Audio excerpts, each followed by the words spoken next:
Guys, ito yung gagawin kong pa-challenge sa kakilala natin. Ito. Kuha tayo ng anak ko naman. Yung maasim syempre.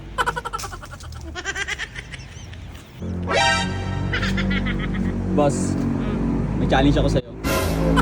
Ano, bawal ka lang mag-react. Sige. Ha? Ano, for 100 pesos. Wait lang kasi masyado kang magaling. Oh, Nasa bawal iyo, kang mag-react. Libre na to. Libre na? Challenge mo ako. Oh, sige, ito na lang bigay ko sa'yo. Bigyan na lang kita ng kape. Oh. Healthy yan, ha? Oh, ito na. Oh. Tikman mo yan. Kailangan di ka mag-react. Tikman mo, kailangan di ka mag-react, ha? Tikman mo. Tikman mo, kailangan di ka mag-react, ha? Pagkatin mo.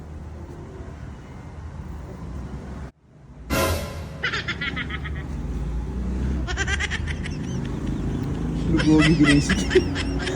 Wait lang. Baka may ano pa eh, may konti pang ano eh. Isa pa. Yan, sinisisip talaga. Ay, inubos.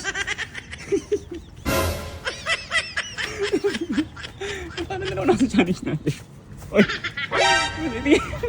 Natalo ka na naman. Tumalikod ka agad sa akin eh. Uy, tumalikod. Nakangiti pa nga ako. Ang daya na ito. Ako ginagano mo. Ako na mahilig sa suka. Tanggalin mo na ito. Ano, pambili mo na Nasa ano. iyo yan. Kailangan mo yan. Kailangan ko to. Kaya na to. Let's go. Ang galing Lang talaga. pala. Hindi pa na to. Siyempre, boss, kalamansi na yun. Dapat magre-react ka na dun. Oo eh. Guys, ano kasi siya guys? Sanay sa maasim. Ang tawa?